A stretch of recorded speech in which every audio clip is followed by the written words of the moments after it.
자, 이번 시간은요, 교재 첫 페이지부터 보시면 돼요. 12페이지죠. 아닙니다. 지금 앞 페이지가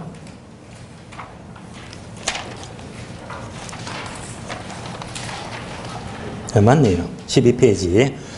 자, 부동산학 총론 파트인데요. 여기서 문제가 몇 문제 나온다고 했다? 주로 세 문제 안팎입니다. 그럼 먼저 제 1절 보시면 부동산 학이 나와요. 이 파트는 아주 약한 부분입니다. 그러면 먼저 자, 교재를 보기 전에 부동산 학은요, 여러분들이 오늘 프린터 총 4장이죠, 4장. 그 중에 첫 페이지 보시면 깨알 같은 글씨가 보이죠? 빼곡하죠? 사실 이 자료는요, 1월달 첫 시간에 나갔던 자료인데, 여러분은 제 수업 지금 처음 들으니까 한 번 더 제가 반복해서 내드린 거거든요. 이 자료가 중요합니다. 제목이 뭐죠? 학개론 출제 경향 분석. 얘는 가능한 여러분들이 기본서 첫 페이지에다가, 기본서 보시면요, 첫 장 여기다가 끼워서 붙여 넣어주세요. 그러면 이 표가 뭐냐면요, 학개론 1회부터 작년 34회까지 모든 기출문제를 다 집어넣거든요. 그러면 자, 일단 부동산 학만 보도록 할게요. 그러면 먼저 네모 1번 1편 총론이 나오잖아요. 그 중에서 목차 1번 보게 되면 부동산 학의 기본 원리, 이 파트거든요. 자, 그러면요, 자, 까만 세모가 이론 문제인데, 첫 번째 까만 세모가 학의 개설이 동그라미 10, 19, 10회 때 한 문제, 19회 때 한 문제, 두 문제 나왔고, 두 번째 학의 접근 방법이 10회 때 한 문제 나왔고, 학문적 성격이 15회 때 한 문제, 그리고 학의 지도 이념이 10, 26, 10회 때 한 문제, 26회 때 한 문제. 약하잖아요. 그러니까 학은요, 약해요. 자, 여기서 공통점은 뭐냐? 주로 10회 때, 15회 때, 그리고 19회 때, 26회 때. 출시된 게. 대충 보게 되면, 몇 년 단위? 5년 단위로 한 번쯤 나올까 말까. 그리고 지금까지 8년 동안 한 번도 나왔습니다. 아주 약해요. 자, 그러나 이 파트는 그렇게 약하기 때문에 12페이지 보시면 학에 대해서는요, 오늘만 설명합니다. 5월, 6월, 7월, 8월 설명 안 해요. 왜? 약하니까. 예. 우리는 잘 나오는 걸 집중해야 되거든요. 그래서 오늘만 설명드릴 거예요. 부동산 학입니다.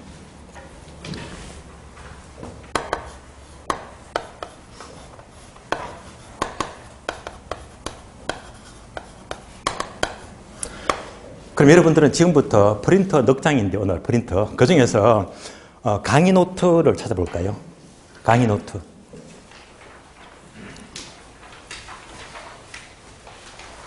세 번째 장, 강의 노트. 그러니까 이제 강의 노트는 앞으로 계속 나갑니다. 강의 노트 딱 보시면 제가 필기할 거. 네. 전부 다 체계를 잡아놨잖아요. 여러분들 강의할 필요가 없어. 다만, 네모 박스에 있죠. 그런 것들은 시험이 잘 나와. 핵심 단위거든요. 이런 것들은 여러분들이 쓰면서 공부해야 됩니다. 또 약간 또 보충 설명이 필요하면 약간 더 메모하시면 되고요. 그러니까 다시 말하면 아주 편하게 필기를 수월히 갈 수 있는 거거든요. 그러니까 이제 이것만으로 이제 필기가 다 돼버리니까 편해요. 공부하기 굉장히 집중이 될 겁니다. 그러면 일단 자, 이 학을 통해서 기출 문제를 전체를 분석했더니 그다지 출제가 이렇게 많이 되지가 않았다. 아주 가끔. 그래서 저는 3월 달만 설명하고 앞으로 절대 설명 안 할 겁니다. 왜? 안 중요하니까. 그러면 이제 이것도 알아야 됩니다. 사실 이런 우리 시험을 쭉 살펴보게 되면요, 15회 시험 어려운 거 아시죠? 정말 어려웠어요. 정말로. 15회 시험 특징이 뭐냐? 학교는이 정말 어려웠거든요. 자, 보통 40문제 가운데 상급 문제는 불과 10%, 15%. 한 서너 문제, 너무 문제 나는데 15회 시험은요, 40문제가 전부 다 상급 문제예요. 민법도 마찬가지라. 40문제 전부 다 상급 문제라. 민법 교수님 얘기합니다. 와, 이 문제 내가 풀어도 60점 안 나오겠다면서요. 각 과목마다. 모든 과목이 6개 과목이 정말 어려웠거든요. 손도 못 댔어요. 가장 어려웠던 시험이 15회 시험입니다. 그때 15회 시험 때 응시자 수가 약 24만 명입니다. 24만 명. 근데 60점 넘긴 합계자 수가요. 겨우 1258명입니다.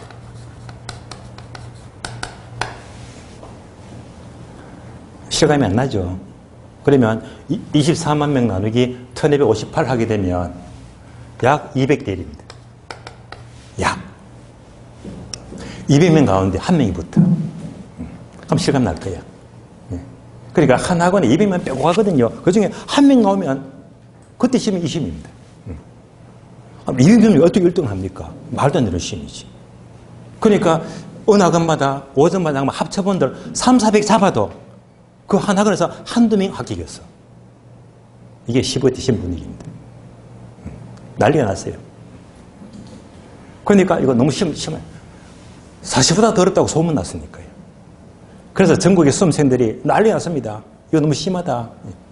그러면서 이제 부산에서, 대구에서, 광주에서, 목포에서 막 수많은 수험생들이 관광버스를 대절해서 서울로 올라옵니다. 대마하려고. 근데 그 분위기였어요. 난리 났습니다. 과천, 정부청사 앞에 가서, 예? 피켓 들고요. 예. 출전은 전부 다 물러나라, 막 화행식도 하면 불태우면서 그냥 이름을 적고 막 난리가 났거든요. 예. 심각했습니다. 그 당시 정부가 노무현 대통령이었거든요. 결국은 정부가 한 발 양보했어요. 그렇게 시험이 어려웠니? 예. 그러면 초과시험 치울게. 초과시험. 그로부터 6개월 뒤에 5월달 말입니다. 초과시험을 쳤는데 초과시험은 또 제가 미리 강의하면서 얘기했거든요. 시험 쉬우니까 무조건 응시하세요. 쉬울 거라고. 쉬웠어요. 얼마 뽑았다? 3만 명 넘게 뽑았거든요. 말도 안 되지. 어느 시험은 1000명을 기억 뽑고 다음에 3만 명 뽑고 이게 형평이 안 맞잖아. 저는 분명히 초과시험이 쉽다고 제가 계속 막 바람을 넣었어요. 찬성하면서. 그래서 이때부터 워낙 어렵기 때문에 이때 크게 두 가지. 첫 번째는요. 이전만 하더라도 여러분 시험은요. 한 문제 1분. 정말 빡빡했어요. 40분입니다. 그러니까 40분 만에 40분을 다 풀고 답안지 체크 마킹 다 하려고 하면 시간 절대 모자라거든요. 정말 바쁩니다. 근데 40대, 50대가 많으니까 힘드시죠? 그러니까 시간도 편리 봐드릴게요. 40분에서 50분으로 늘어납니다. 지금 50분이잖아요. 여유가 생겼습니다. 언제부터? 15회 지나고부터. 초과시험부터. 두 번째는요. 전 과목이 그렇게 어려웠어요. 그러면 이제 분명히 출제 범위를 명시를 해드릴게요. 출제 범위. 얘가 바로 표준목차가 돼.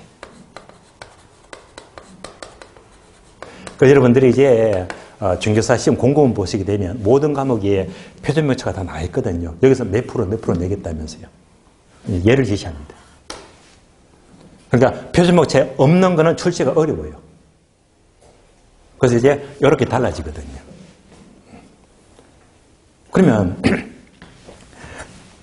이해할 수가 없는 게 부동산 학은요. 표준목차에 없어요. 없는데 문제를 내더라. 학이니까. 그러니까 아주 가끔 묻거든요. 그래서 이렇게 아주 가끔 표준목차에 없음에도 불구하면서도 가끔씩 출제를 하더라. 혹시라도 여기서 문제가 나온다면요. 오늘 강의 노트 보시면서 이것만 끝내시면 충분한 대비가 돼요. 완벽합니다. 그래서 학은요. 자, 출제 빈도가 약하니까 오늘만 설명하고 시험 때까지는 절대 언급 안 할 겁니다. 오늘만 집중하시면 돼요. 자, 그러면 이제 여러분들이 강의 노트 보시면. 자, 부동산 학은 화살표에 나와 있죠. 목적. 부동산과 인간과의 관계 개선이다. 부동산과 인간이죠. 바로 관계 개선을 연구하는 학문입니다. 자, 학의 궁극적인 목적은요, 부동산과 인간과의 관계를 개선하자. 이것이 주된 목적입니다. 그러면 이제 목차가 한눈에 쫙 보니까 6개 나옵니다. 첫 번째, 학의 의가 뭡니까? 두 번째, 성격 나와 있죠. 세 번째가 지도 원리.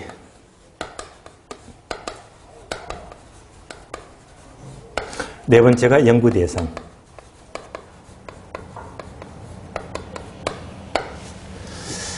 다섯 번째가 연구 분야가 돼요.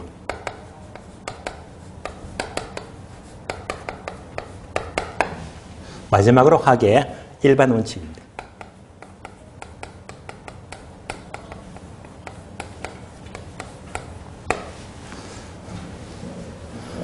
결론부터 말씀을 드릴게요. 자, 만약 학에서 나온다면 얘들을 분석해 보니까 출전들이 가장 좋아하는 게 성격, 2번 동그라미, 다음에 일반 원칙입니다. 그래서 확률적으로 학에서 나왔다면 가장 틀린 답은 어디서? 학의 성격과 일반 원칙, 얘를 잘 묻더란 말입니다. 그러면 답이 쉽게 보이는 거예요.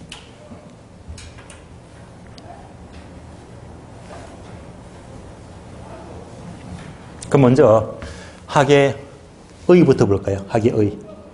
안 쓸게요. 바로 책을 봅니다. 12페이지. 자, 12페이지 보시면 고려 1번.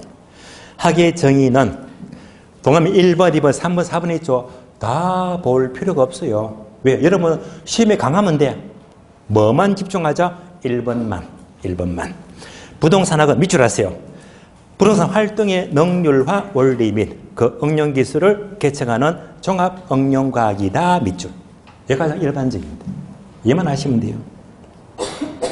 누가? 김영진 교수죠. 그러면 다시 자 내용을 다시 본다면 활동의 능률화 원리다. 능률화. 자, 능률화 얘가 다른 말로 이론 활동. 이론 활동입니다.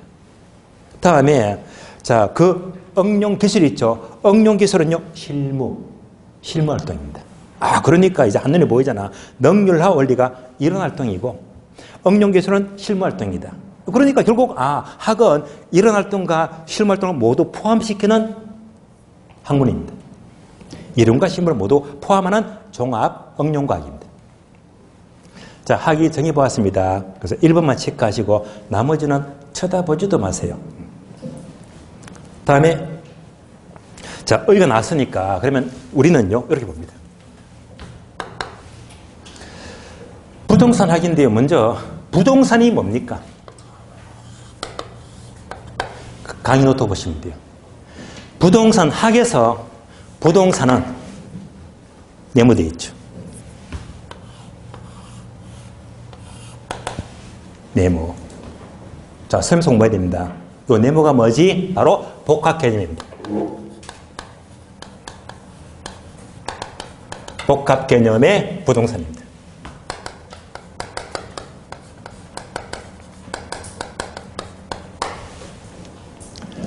앞으로 학교론 시간에 부동산이란 하게 되면 바로 복합 개념이다. 이 말이 바로바로 나와야 됩니다. 복합 개념. 그러면 복합 개념은요, 따로 괄호 법경기에 있죠. 법경기. 법률적 개념. 다음에 경제적 개념. 다음에 기술적 개념. 자, 그래서 복합 개념 하게 되면요. 자, 바로 세 가지. 법, 경, 기. 세 가지를 합친 것이 복합 개념입니다. 그래서 앞으로 학교에서는 항상 부동산이란 법경기가 포함된 법경기를 체계화된 복합 개념의 부동산이다. 반드시 법경기가 나와야 됩니다. 무슨 경기? 법경기가 나와야 됩니다. 그러면 이 법경기가 뭘 말합니까? 간단한 예를 들어 볼게요. 예를 들면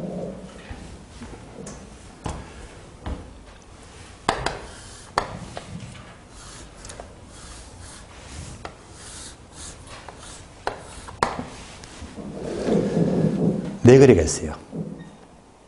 그러면 상가 건물이 많으면 아마 상업적이겠네. 4거리가 있는데, 자, 여기다가 이 코너 땅, 각지죠. 딱 멋지네. 여기다가 건물 짓자.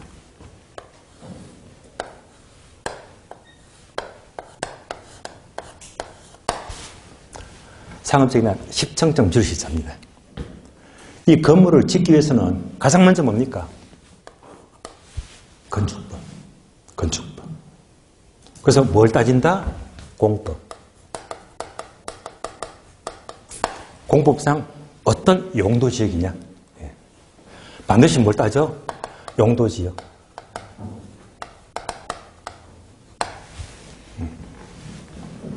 그러면 가장 먼저 이 상가 건물을 지으려면 어떤 지역에 속하느냐? 당연히 상업지역이겠죠. 이런 것들을 어디서 공부하지? 국토계획법에서, 건축법에서. 얘가 뭡니까? 바로 법률적인 측면입니다. 법.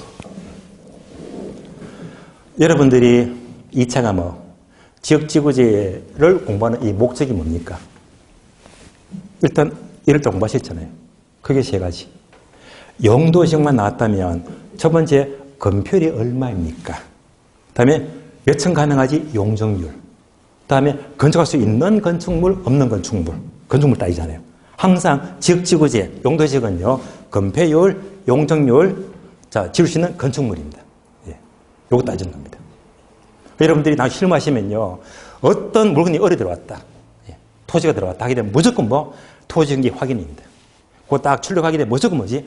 용도지역부터 분석해야 되거든요. 거기서부터 건폐율, 용적률, 건축할 수 있다 없다 다 따지습니다. 요걸 따지면 뭡니까? 바로 법률적입니다. 자, 그래서 이제 상업지역이니까 건폐율, 용률 따지니까 10층 건물까지 지을 수 있겠네. 그래서 10층 건물을 지었습니다. 10층 건물. 근데 문제가 생겨. 10층을 지었는데 공실이 생겨. 그러니까 5층까지는 전부 다 꽉 찼는데 6층부터 5개층에 공실이 생겨. 공실이 생겨. 잘 지은 겁니까? 못 지은 겁니까?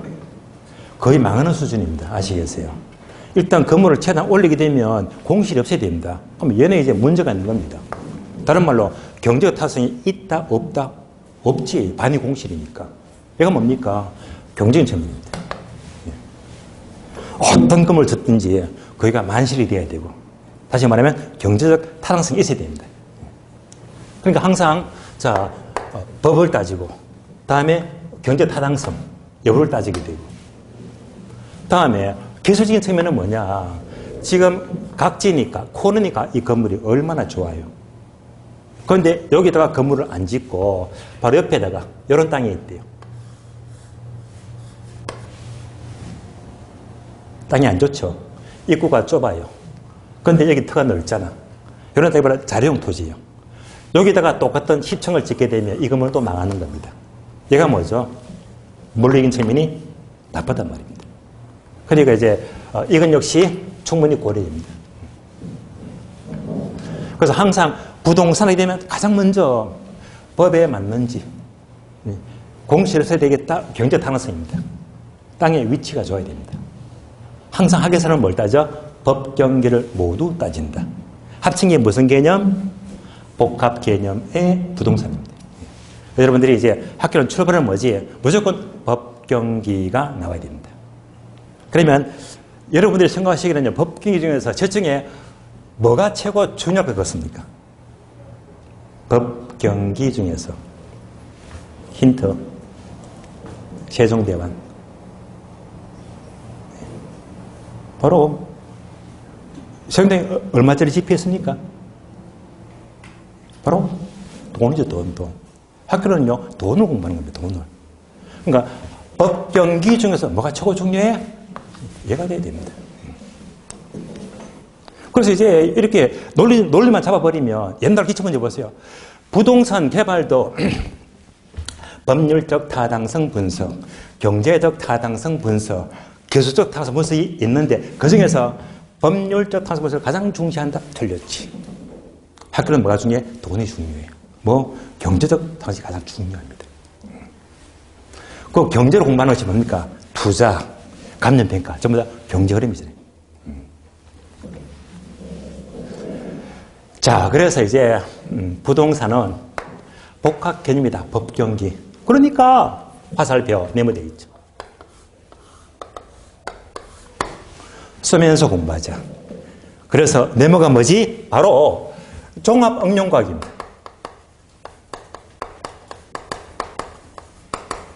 부동산학은 어떤 과학이다? 종합응용과학이다. 종합응용과학이다. 당연히 복합 개념이니까 세 가지 법경기가 종합되었지. 법경기를 응용했지. 법경기니까. 세 가지를 종합하고 응용한 종합응용과학입니다. 또 화살표. 네모 접근 방법이다. 또 쓰면서 공부하자. 어떻게 접근합니까? 종류가 되게 많은데요. 결국 법경기니까 종합응용과학이니까 그대로 종합식 접근 방법입니다. 종합식 접근 방법. 우리나라는요, 부동산학은 항상 법경기를 돌려 세 가지를 체계화시킨 종합식 접근 방법입니다. 여기까지 학의 을을 잡게 되면 기본사고 딱 매칭이 될 거예요. 다음에 기본서 볼까요? 13페이지. 네모 2번. 학의 성격이다. 성격. 만약 묻게 되면 여기서 잘 묻는다고 했지. 성격. 자, 책을 보니까요. 자, 1번 응용과학이다. 2번 경험과학이다. 3번 종합과학이다. 4번 사회과학이다. 5개 나와 있죠. 여기서 가장 힘을 줘야 될 게 기본서를 보시면서 1번 동그라미. 1번. 응용과학. 얘가 잘 나옵니다. 그럼 기본서는 목차가 5개 났는데요. 다시 지금부터 강의 노트 보세요. 강의 노트. 자, 강의 노트 성격. 하게 되면 성격. 종합과학 나 있죠. 종합과학이다. 또 네모 돼 있죠. 네모과학이다. 이 네모가요. 바로 응용과학입니다. 얘가 출제가 잘 되기 때문에 강조합니다. 응용과학 쓰면서 공부하죠. 이 외에도 사회과학이다. 또는 경험과학이다. 교범과학이다. 경험과학이다. 교범과학이다. 단어가 5개 나옵니다. 자, 그러면 이 5개를 하나씩 책을 통해서 확인합니다. 1번. 자, 응용과학이자 실천과학이다. 밑줄 아세요? 응용과학만 밑줄. 응용과학. 그러면 응용이 뭡니까? 짚어 보세요. 법경기 3가지니까 얘를 전부 다 그대로 응용했지. 법경기를 응용한 과학입니다. 그래서 자, 첫 줄. 부동산학은 밑줄 아세요? 순수과학이 아니라 밑줄. 순수과학이 아니라. 그러면 우리 시험은요. 부동산학은 순수과학이다. 틀린 말입니다. 순수가 말 그대로 순수해. 여기 있잖아요. 대학교 가니까 화학과 있죠. 물리학과 있죠. 수학과 있잖아요. 오로지 한 분야만 파헤치더라. 물리학, 수학, 화학처럼. 한 분야만 파헤치는 바로 순수과학입니다. 순수가 아니잖아요. 왜? 법경기를 모두 종합하고 있으니까. 그래서 한 분야만 연구하는 순수과학이 아니라 법경기를 모두 종합한 응용과학입니다. 그래서 자, 꼭 기억하세요. 순수과학 틀린 말입니다. 무슨 과학? 응용과학이다. 목차 2번. 제목 밑줄 하세요. 구체적인 경험과학 밑줄. 자, 경험과학은요. 현재 사실을 그대로 구체적으로 분석하고 연구합니다. 현재 있는 그대로. 그러니까 첫 줄. 부동산학은요. 밑줄 하세요. 추상적 학문이 아니라 밑줄. 부동산학은요. 뜬구름이 아니에요. 추상적 사실을 연구하는 게 아니라 현실에 있는 그대로. 그러니까 구체적인 사실을 연구하는 경험과학입니다. 3번요. 종합과학에다가 화살표 적어줄래요? 화살표. 복합개념 적어주고. 복합개념. 오, 나왔네. 이거잖아요. 나왔죠? 종합은 뭐지? 바로 복합개념. 법경계를 종합했지. 예. 이것이 바로 종합과학입니다. 복합개념 법경계만 떠올리시면 돼요. 4번요. 사회학은 제목 그대로 사회적인 현상을 연구해요. 그러니까 첫 줄 빗줄하세요. 자연 현상을 연구하는 자연과학이 아니라 자연과학이다. 틀린 말입니다. 계속 밑줄하세요. 인간과 부동산과의 상호작용을 연구 밑줄. 여기서 키워드는요. 인간 동그라미. 인간. 자, 사회를 이루는 요소가 뭐죠? 인간이잖아요. 항상 인간과의 관계. 나왔죠? 인간. 요거. 인간과의 관계를 연구합니다. 얘가 바로 사회과학입니다. 그래서 이제 사회과학이 틀린 말은요. 자연과학이다. 틀린 말입니다. 자연과학이 아니고 사회과학이다. 인간과의 관계를 연구합니다. 다음 페이지. 5번 규범과학이다. 자, 규범과학이 뭡니까? 하게 되면요. 간단히 도움 말씀을 드리자면 이 규범과학을 알기 위해서는요. 추가적으로 실전과학입니다.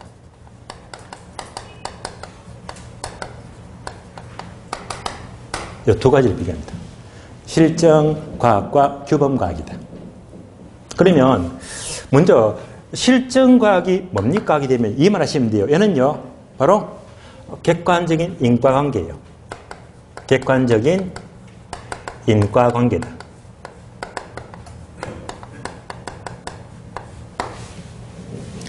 그러니까 객관적인 인과관계 하게 되면 얘가 뭐죠? 원인과 결과. 원인과 결과만 분석하면 실전과학입니다. 예를 들어 볼까요?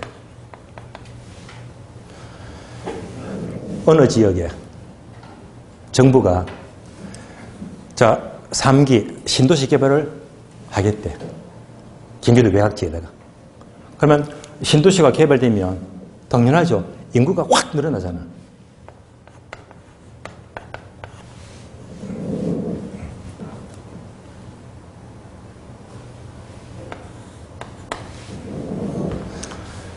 그래서 신도시 개발하니까 인구가 확 늘어납니다. 그래서 이런 원인이 생기니까 그 결과 땅값 오른다 내린다. 당연히 오르지 집가고. 보면 안 되고 이게 극심하거든요. 그러니까 투기가 극성을 부려. 어느 지역이 개발된다고 하니까 원인 인구가 늘어나고 그 결과 심각한 투기 문제가 생기잖아. 원인과 결과. 요까지만 놓고 본다면 얘가 뭐지? 실전과학입니다. 그런데 규범과학은요. 여기에다가 플러스 가치 판단입니다.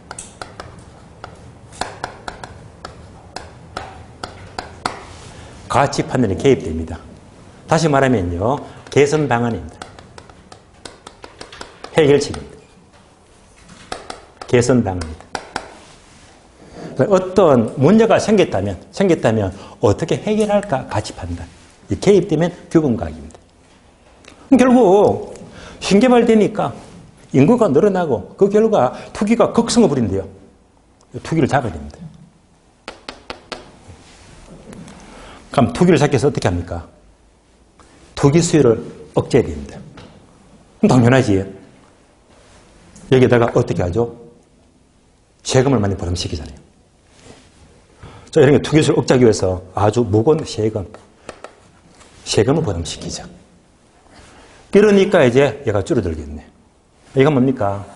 바로 개선 방안이고 가치 판단이 개입되고 있습니다. 어떤 문제가 생겼다면 이것을 해결해서 주로 정부가 개입하잖아요. 그래서 얘는 이제 주로 정책과도 관계됩니다. 해결하자. 여기까지 포함된 것이 바로 규범과학입니다. 따라서 부동산 학은 항상 원인과 결과뿐만 아니라 어디까지 해결까지 하자 해서 가치 판단이 개입된 규범과학입니다. 규범과학.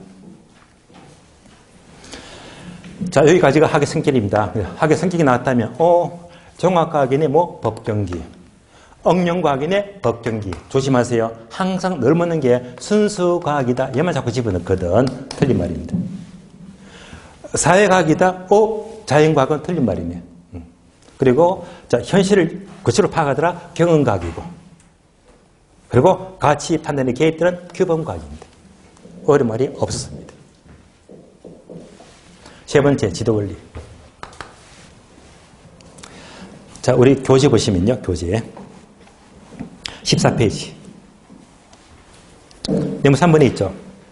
학의 3대 측면. 바로 복합개념. 박스 보게 되면, 자, 거기 세 가지 있죠. 첫차 보니까 뭐지? 법경기. 공부했습니다. 따라서 3대 측면은 법경기, 즉 복합개념을 가리킵니다. 네모 4번 내려가요. 4번. 학의 이념 방향. 뭐죠? 요겁니다. 지도 원리 또는 지도 이념. 강의 또 보게 되면 지도 이념 나와 있네요. 자, 지도 원리 또는 지도 이념은 우리 책은요. 15페이지 보니까 1번 효율성, 2번 형평성, 3번 합법성이 나옵니다. 단어 3개. 다시 강의 노트 보세요. 세 가지 그대로 나와 있죠. 효율성과 형평성과 합법성이다.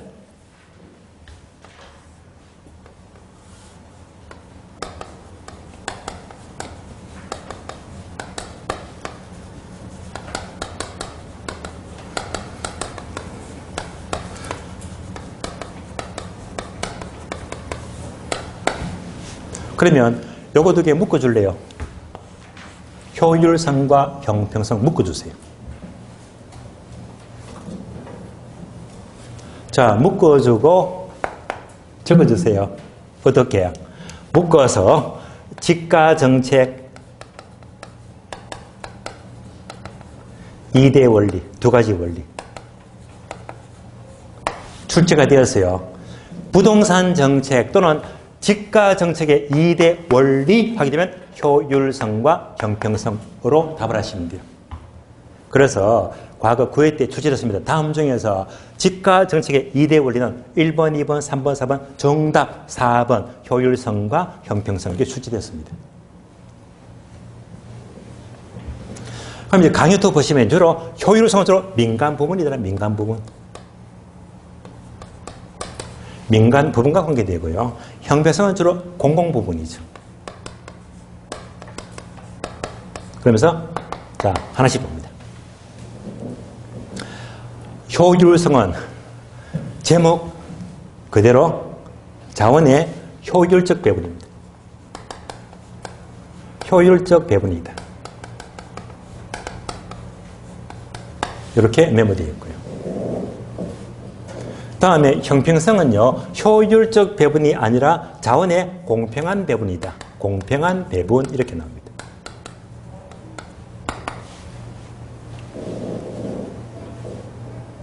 그러면 이 두 가지가 뭐라고 했죠? 정책의 두 가지 원리. 두 가지 원리. 정책의 두 가지 원리니까 예를 들어 볼까요? 강의도 보시면 따로 화살표 가로 나와 있죠. 가로. 예를 들면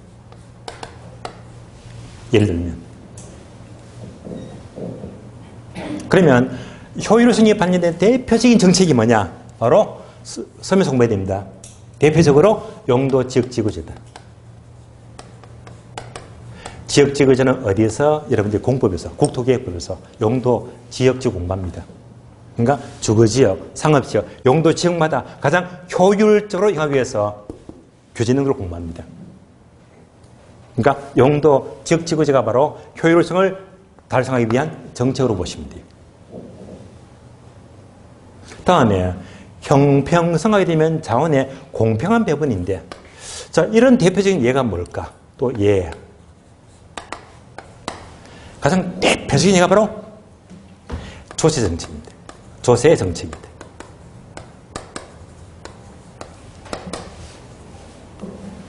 여러분이 잘 아시잖아요. 모든 세금을 모든 국민이 똑같이 나눠서 내게 되면 형평이 안 받습니다. 그럼 세금 어떻습니까? 돈 많은 사람은 세금 많이 내고 없는 사람은 적게 내거나 면제시켜주고 얘가 뭐 형평이 맞습니다. 있는 사람은 많이 내고 없는 사람은 봐주고 얘가 형편에 맞다 공평한 배분입니다. 바로 세금이죠. 주시정책입니다.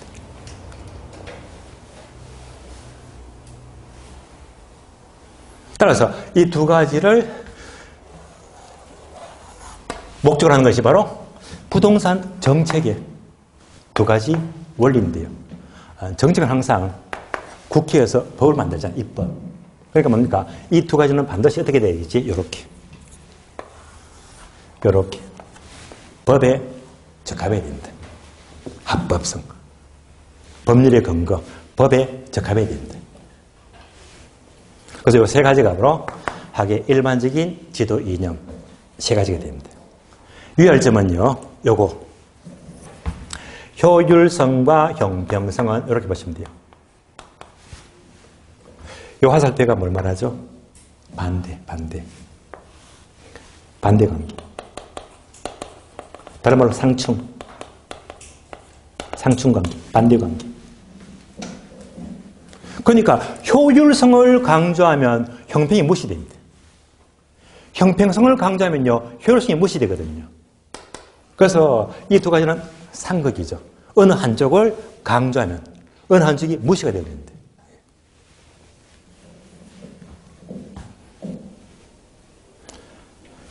제가 아침에 전철 타고 이동하잖아요. 그럼 아침에 사람들이 붐비잖아요. 전철 타려고 하니까 사람들이 줄을 섰습니다. 줄을 섰어요. 제가 여기 서 있거든요. 서 있는데 갑자기 어느 한 놈이 쫓아와서 제 앞에 딱 뭘 하죠? 새치기 하면 안 되잖아요. 새치기하는 순간 이 사람은 효율적이야. 빨리 타니까. 그런데 다른 모든 사람의 눈살을 찌푸립니다. 형평에는 안 맞습니다. 그러니까 이 사람은 효율적이지만 다른 모든 사람의 형평에 어긋납니다. 그래서 얘를 강조하면 얘가 무시가 돼요. 거꾸로 무슨 관계? 상충, 반대 관계.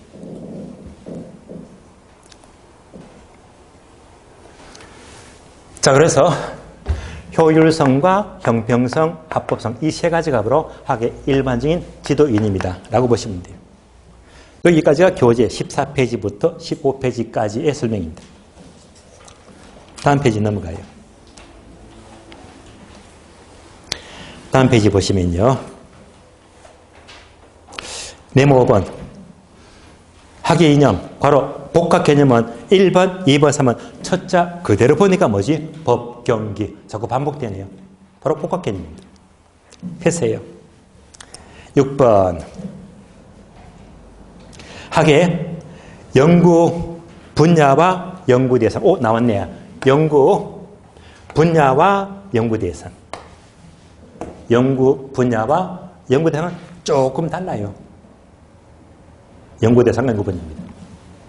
그럼 보세요. 책을 보시면요. 17페이지. 목차 2번. 연구 분야는 가로 1번 기초 분야. 가로 2번 결정 분야. 가로 3번 결정 지원 분야. 오, 세 가지네. 그리고 이 세 가지를 합친 것이 아래 표가 나와요. 세 가지가 뭐였지? 결정 분야, 결정 지원 분야, 기초 분야. 다음 페이지. 3번. 연구 대상은요. 오, 두 가지네. 1번. 부동산 활동과 현상이다. 자, 봅니다. 지금부터. 여러분들이 강의 노트 보시면 돼.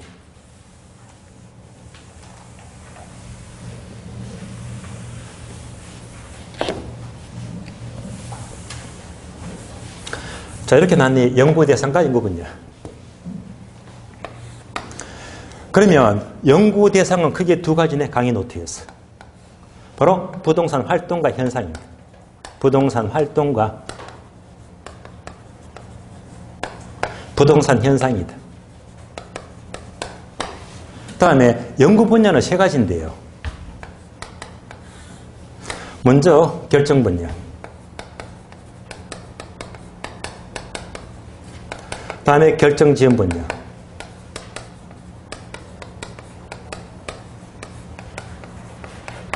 다음에 기초 분야 3가지입니다.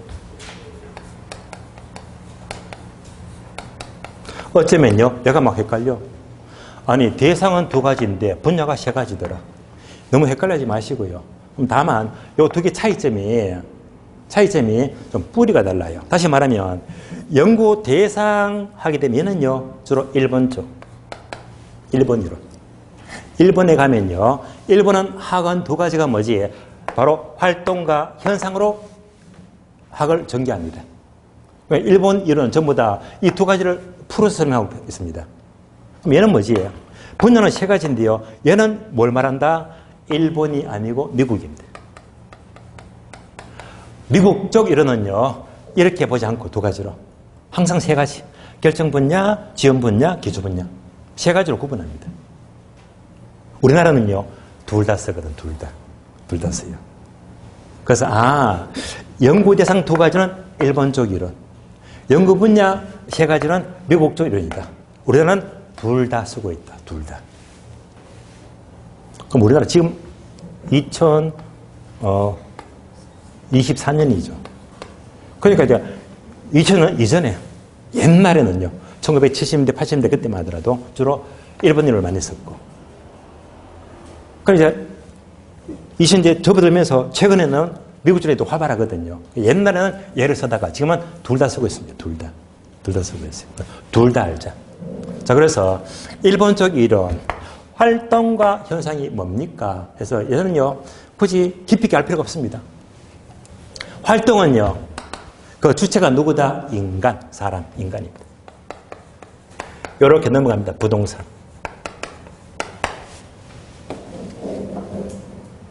현상은요, 단어를 바꿔주면 돼. 부동산이 앞에 나오고 인간이 뒤에 나와요. 이런 차이가 활동과 현상의 차이점입니다. 그러면요, 활동은 말 그대로 인간이 주체가 되면서 인간이 부동산을 대상으로 전개하는 관리적인 측면에서 모든 활동이 활동입니다. 한번 볼까요? 여기 있어. 사람이 있어요. 인간이죠. 인간 나왔지. 이걸 화살표 이렇게. 사람이 맨 땅에다가 건물 짓잖아요. 뭐 하지? 개발활동. 누가 하지? 인간이 하는 거지. 인간이 개발하니까 개발활동. 건물 짓다 관리하죠. 그러면 관리활동. 은행에 대출 받자. 금융활동. 중개하자. 중개활동. 그러니까 인간이 주체되어서 개발하면 개발활동. 중개활동, 관리활동, 신탁활동, 금융활동 많습니다. 그러니까 인간으로부터 비롯됩니다. 얘가 활동입니다. 반면에 현상은 거꾸로 바뀌는 단어가 부동산으로부터 비롯됩니다. 출발은 누구부터? 부동산으로부터 출발하면 현상자가 붙어요. 이런 여러분들 공부하시면 얘는 그다지 많지가 않은데요. 대표적인 예가 바로 건물의 수명 사이클 현상입니다. 뭐지? 건물. 뭐지? 부동산. 건물. 얘부터 출발되면 현상이 붙죠. 건물의 수명 사이클 현상. 그럼 건물은요, 사람이 이끌어건 가만히 있으면 얘가 나이를 먹습니다. 수명 사이클 나이를 먹습니다. 처음에 뭡니까? 신축 단계. 신축 건물. 다음에 건물의 안정 단계죠. 물론 건물 짓기 전에 또 뭐지? 건물 짓기 전 전개발 단계. 전개발 단계. 여기다가 신축하고 안정 단계. 건물이 나이 들더라 노후 단계. 마지막으로 철거 직전 완전 폐물 단계. 이 건물 짓기 전 신축하고 안정 단계, 노후 단계, 완전 폐물 단계 이렇게 나이를 먹습니다. 이거 뭡니까? 건물 자체가 나이를 먹어 현상. 건물의 수명 사이클 현상입니다. 그래서 일본에서는 활동과 현상 두 가지를 주로 연구하거나 물론 활동이 압도적으로 많습니다. 활동이. 그래서 이렇게 나누게 되면 얘가 일본적 이론. 일본적. 미국 쪽은요, 활동과 현상이 있고 세 가지. 결정 분야, 지원 분야, 기초 분야 세 가지입니다. 그러면 이제 세 가지는요. 여러분들은 책을 보시면 먼저 18페이지 보세요. 18페이지 보니까 목차 3번 연구 대상, 1번 활동, 2번 현상 나왔죠 이거. 방금 설명드렸잖아요. 얘가 뭐지? 1번 쪽 이론, 1번 쪽. 다시 앞페이지 17페이지 17페이지 보게 되면 목차 2번 연구 분야가 이제 뭐 괄호 1번, 2번, 3번 합친 게 표를 보게 되면 괄호 1번 결정 분야, 두 번째 결정 지원 분야, 세 번째 기초 분야 나옵니다. 얘가 뭐지? 미국 쪽입니다. 그러면요 다시 강의 노트 봅니다. 결정 분야 보게 되면 네모 3개 되어 있죠. 네모 3개. 암기하자, 암기. 네모 3개가 뭐냐? 투, 검계 3가지입니다. 투, 검계. 자, 투, 검계 3가지가 뭐지? 결정 분야. 그러면 투, 투자. 검, 금융. 개, 개발입니다. 투, 검계, 투자, 금융, 개발. 이것도요, 출시되었습니다. 결정 분야로만 짝 지어진 것으로 맞는 것은 뭐만 찾으면 돼? 투, 검계. 여기서 결정 분야가 뭡니까? 하게 되면요. 요 앞에다가 뭘 집어넣자? 의사. 뭐죠? 의사결정. 의사결정. 그러니까 내가 사람이 직접 의사결정을 해야 돼. 세 가지가 뭐지? 투, 검계. 예를 들면 여러분이 한 필지 땅을 갖고 있습니다. 이 땅. 이 땅에다가 주택 지을까, 상가 지을까, 공장 지을까, 어떻게 개발할까, 투자. 스스로 결정해야 됩니다. 결정 분야. 다음에 금융. 여러분이 아파트를 샀어요. 25평. 샀으면 은행에 대출 받지. 용자를 1억 받을까, 2억 받을까, 3억 받을까. 금융당에는 스스로 또 결정해야 됩니다. 결정 분야. 다음에 개발. 내가 한 평 땅을 갖고 있으면 여기다가 어떻게 개발할까? 이것이 스스로 결정해야 됩니다. 어떻게 투자할까? 용자 받을까? 개발할까? 스스로 결정한다? 결정 분야. 그러면 투, 검계 3개 빼고 나머지 돼 있죠. 나머지가 대부분 결정 지원 분야다. 결정 지원 분야는요. 의사결정을 할 수 있도록 전문가의 도움을 지원받아야 됩니다. 전문가의 도움입니다. 이런 것들이 대부분 투, 검계 빼고 나머지 대부분. 예를 들어 볼까요? 마케팅, 관리, 상담, 평가 등등입니다. 만약 부동산 관리다. 여러분 아파트 관리사무소 누가 관리합니까? 관리소장이 관리하죠. 그럼 아파트 관리는요. 그 관리사무소의 소장의 전문가의 도움을 지원받아야 됩니다. 여러분이 관리할 수가 없습니다. 그래 이제 마케팅, 관리, 상담 또는 컨설팅이죠. 평가는요. 내가 결정하기 위해서 전문가의 도움을 전부 다 지원받는 분야입니다. 전문가의 도움이 필요합니다. 기초 분야는요. 그냥 우리가 공부하는 이론들, 시장, 법률 등등입니다. 표를 보겠습니다. 표를 보시면요. 먼저 1번 결정 분야는요. 1번, 2번, 3번, 4번 뒤에 있죠. 1번 투자, 첫자, 투 동그라미. 표를 보시면서 표. 2번 금융, 검 동그라미. 3번 개발, 개 동그라미. 합치니까 뭐지? 투, 검계. 물론 4번은요. 정책은요. 국가가 정책을 결정하잖아요. 결정 분야. 그래서 투, 검계 3개 돌리시고. 그러니까 이거 빼고 나머지 바로 2번은요. 전문가의 도움을 지원받아야 됩니다. 그래서 마케팅, 관리, 평가, 컨설팅, 중개, 권리 분석 등등 전문가들의 도움을 지원받아야 됩니다. 기초 분야는요. 여러 가지 이론들이다. 그래서 부동산 특성, 각종 법률, 시장, 세금 등등을 가르칩니다.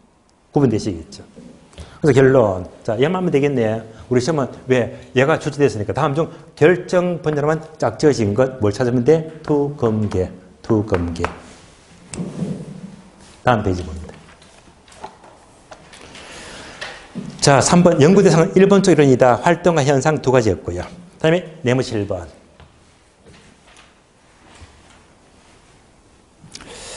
자, 하계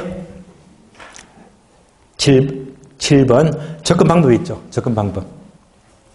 목차부터 봅니다. 1번 분산식 접근 19페이지, 2번 중점식 접근, 3번 종합식 접근, 4번 제도적 접근, 5번 의사결정 접근.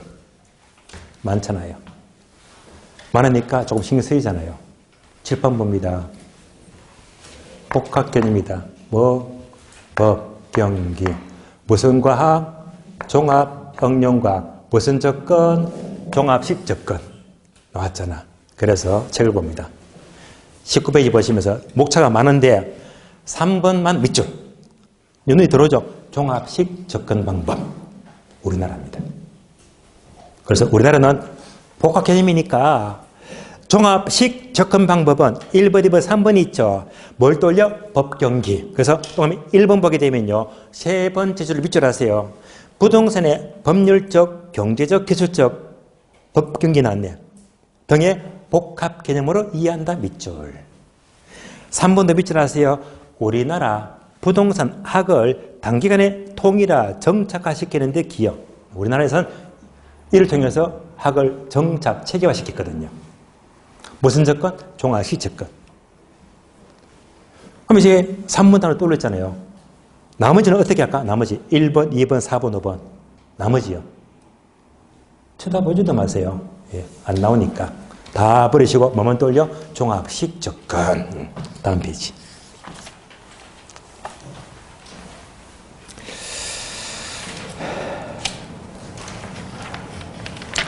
다음에 8번의 쪽 활동.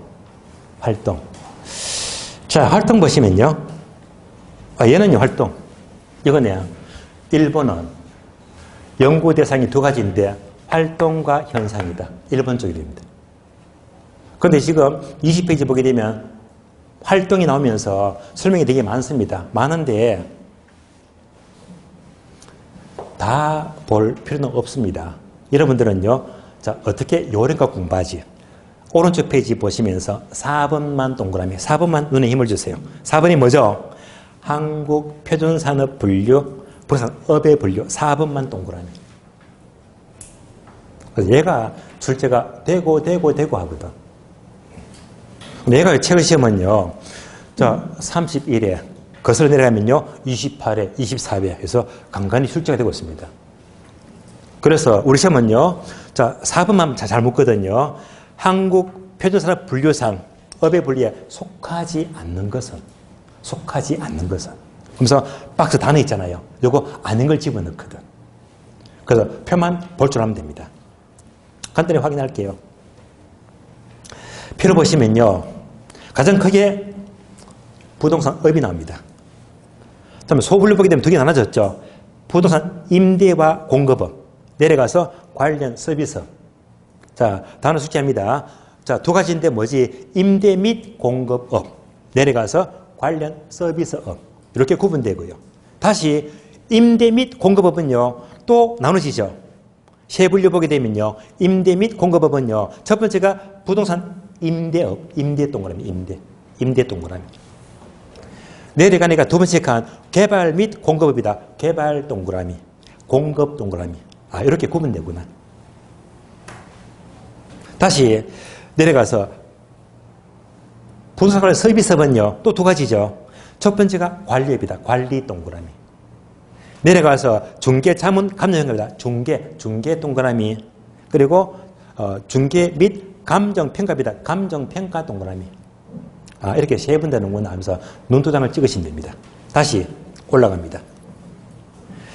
자, 임대 및 개발 공급업인데요. 자, 먼저 임대 보게 되면 항목 3개 있죠. 항목 3개. 항목 3개 첫 단어만 체크합니다. 주거용 건물임대업이다. 주거용 동그라미. 내려가죠. 비주거용 건물임대업. 비주거용 동그라미. 세 번째 기타 포세임대업이다. 기타 동그라미. 단어 세 개 눈에 보입니까? 주거용, 비주거용, 기타. 주거용, 비주거용, 기타. 그러면 개발 및 공급업 내려가죠. 또 똑같네. 첫 번째 주거용 동그라미. 두 번째 비주거용 동그라미. 세 번째 기타 동그라미. 오? 공통점 보이죠? 그러니까 임대 공급업은요. 무조건 뭐지? 주거용, 비주거용, 기타. 주거용, 비주거용, 기타. 저는 쉽게 구분됩니다. 다음에 내려가서 관리업은 주거용, 비주거용. 중개 감정평가은요. 중개 대리업, 투자 자문업 감정평가입니다. 이걸 하늘을 보시면서 관리업이나 중개 감정평가은요.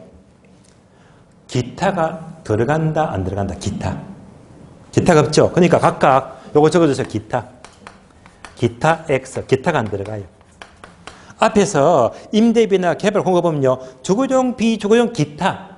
주거용, 비주거용, 기타가 들어갔는데요. 아래 보니까 관리업이나 중개업 등은요. 맨 끝에 기타만 들어가면 틀린 말입니다.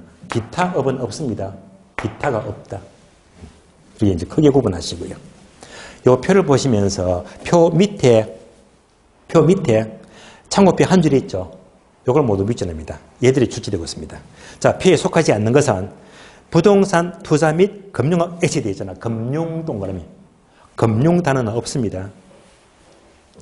사업시설 관리 및 조경 서비스 이런 단어 없습니다. 기타는 없다고 했지. 기타 부산 관리는 기타가 없습니다. 또는 부산 건설업이다. 이런 것들이 없더라. 우리 시험은요.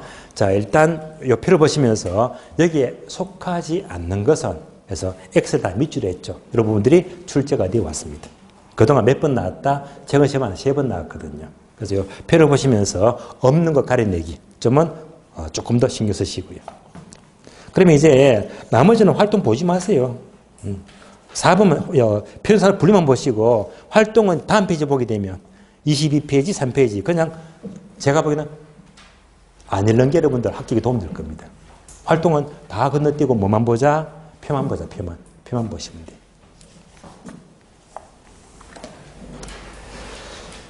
24페이지 마지막으로 6번 학의 일반 원칙입니다. 나왔네요. 일반 원칙. 그러니까 얘도 우리 시험은 잘 나온다고 했지. 일반 원칙.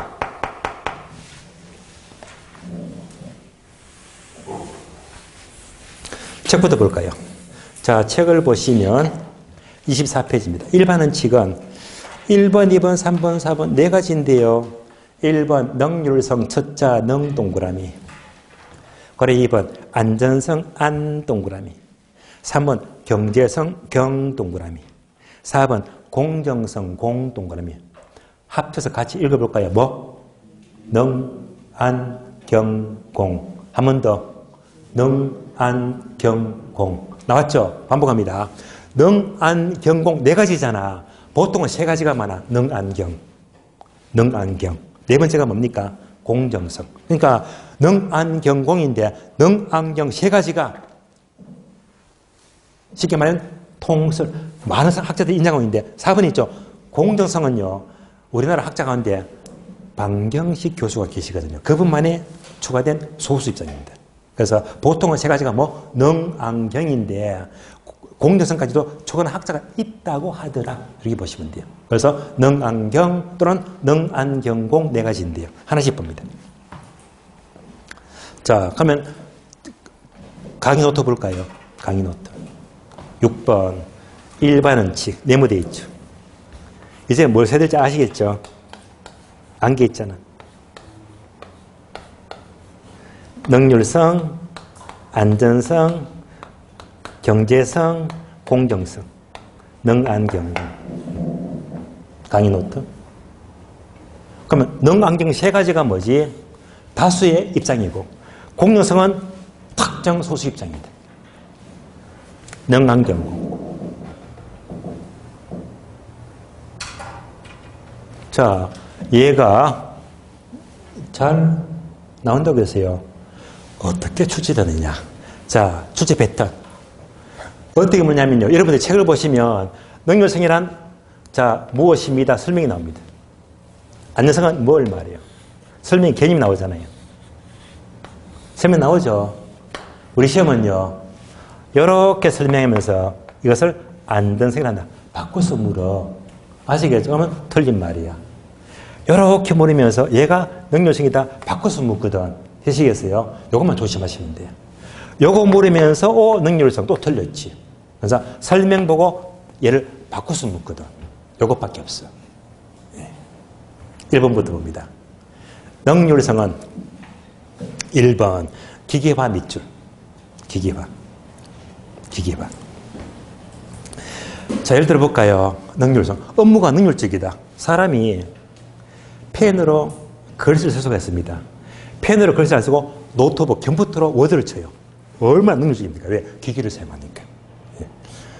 사람이 삽으로 땅을 안 파고 또 큰 걸 들 수가 없습니다. 뭘로? 포크레인 갖고 땅을 파거나 부궁을 드러내더라.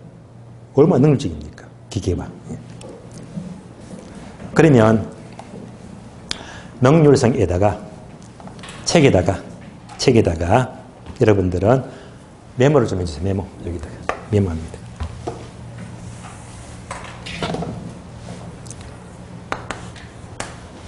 능률성하게 되면 이렇게 적어주세요. 소유활동.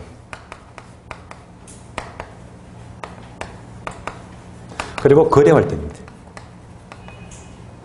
소유활동과 거래활동이다. 얘만 적어주면 돼요. 그러니까 앞에서 봤죠. 일본에서는 부동산 활동은요. 활동 거기에 소유활동, 거래활동 두 가지가 있다.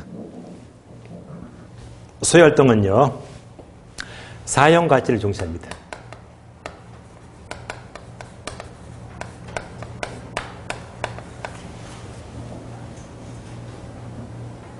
거래활동은요. 교환가치를 중시합니다.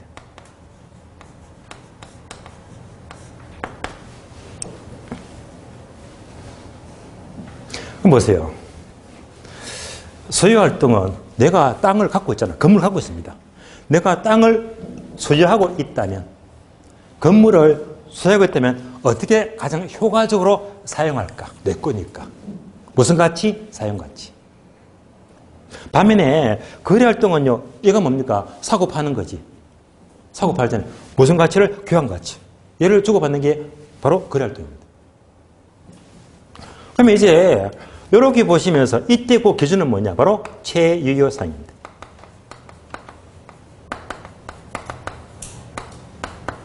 또는 최유이용. 그러니까 내가 소유하고 있다면 어떻게 사용할까? 가장 최효율적으로 최이용이 되도록 사용을 해야 됩니다.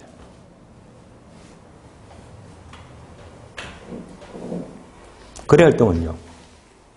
주고받는 거, 사고 파는 거잖아요. 그럼 사고 팔 적에는 이때는요. 거래 질서가 물러내지면 안 되거든요. 그지? 거래 질서가 확립이 돼야 됩니다. 거래 질서 확립이다.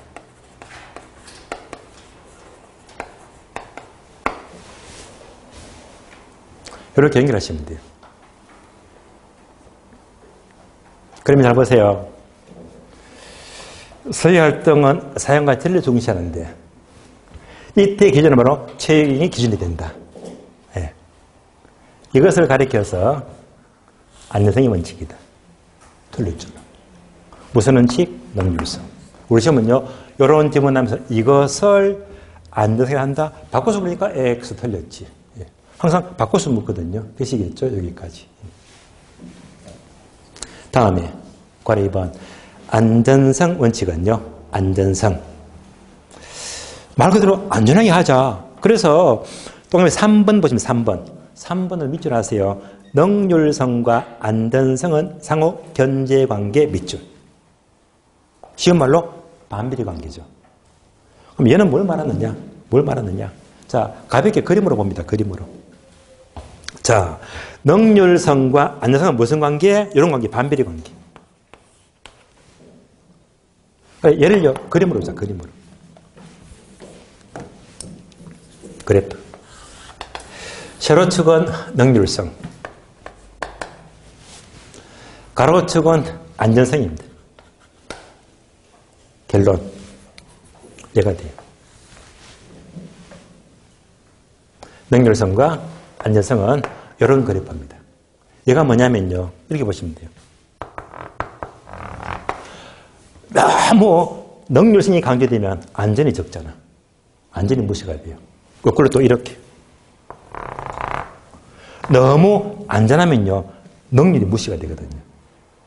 어느 한쪽이 강조되면 한쪽이 부족해집니다. 반비례 관계. 예를 들면 보통 고속도로가 경제속도가 주로 시속 100km 아니면 110km잖아요. 그렇잖아요. 그런데 어떤 사람이 지만 빨리 가려고 몇 킬로? 200km. 예, 달립니다. 그러면 본인한테는 굉장히 빨리 가지 능률적입니다. 그런데 사고 났다? 한 방에 훅 가버리잖아요. 완전히 무시됩니다. 고속도로에서 100km, 110km인데요. 널널하게 70km, 60km 달리는데. 그러면 큰 사고 날 이유가 없잖아요. 안전합니다. 그런데 능률성이 확 떨어집니다. 그렇잖아요. 얘가 바로 능률성과 안성은 한쪽이 강조되면 한쪽이 모자라더라. 반비례 관계. 자, 제가 굳이 얘를 왜 이렇게 그래프를 그려나가게 되면 앞으로 자, 학계론에서 그래프가 요거. 얘가 바로 오른쪽에서 내려가니까 무슨 모양? 우하향입니다. 앞으로 학계론에서 우하향 그래프 나왔다면 얘는 무조건 비례관계, 반비례관계. 예? 반비례관계. 그래서 학계론에서 무조건 우하향 그래프는 모두가 무슨 관계? 반비례관계. 반비례관계. 능률성을 강조하면 완전히 무시가 됩니다. 그래서 항상 이 그래프가 많이 나오니까요. 다음 주부터 수요 법칙이 바로 우하향 그래프입니다. 그래서 가격과 수요량은요, 항상 한쪽 이렇게 반비례로 움직여요. 반대로 움직이거든요. 항상 우하향 그래프가 나왔다. 무조건 뭘 말한다? 바로 반비례 관계 가격입니다. 능률성과 안정성은 무슨 모양? 우하향. 무슨 관계? 반비례 관계라고 보시면 돼요. 여기까지 책을 보시면 바로 안전성 원칙에서 밑줄 긋잖아요. 능률성과 안전성은 상호 견제 관계, 즉 반비례 관계. 무슨 모양? 우하향. 3번요. 경제성 원칙은 1번 밑줄 하세요. 최소의 비용으로 최대의 효과를 올리는 원칙이다. 밑줄. 최소 비용으로 최대 효과를 올리자. 가장 경제적입니다. 뭘까요? 얘는요, 최소 비용으로 최대 효과를 올리자. 이를 능률성 바꾸기가 틀린 말입니다. 그럼 바꿔서 묻거든요. 바뀐다면 조심하시면 돼요.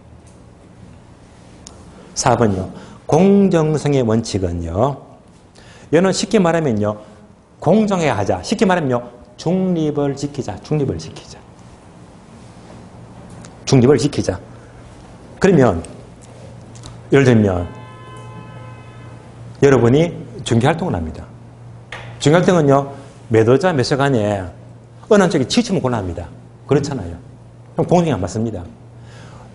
거래 당사자 어느 한쪽이 나의 친척이라. 그럼 봐주잖아요. 나의 친구다. 그러면 공정이 어나버립니다. 그러니까 어느 한쪽이 치우치지 말고 중립을 지키자. 이거로 공정성의 원칙입니다.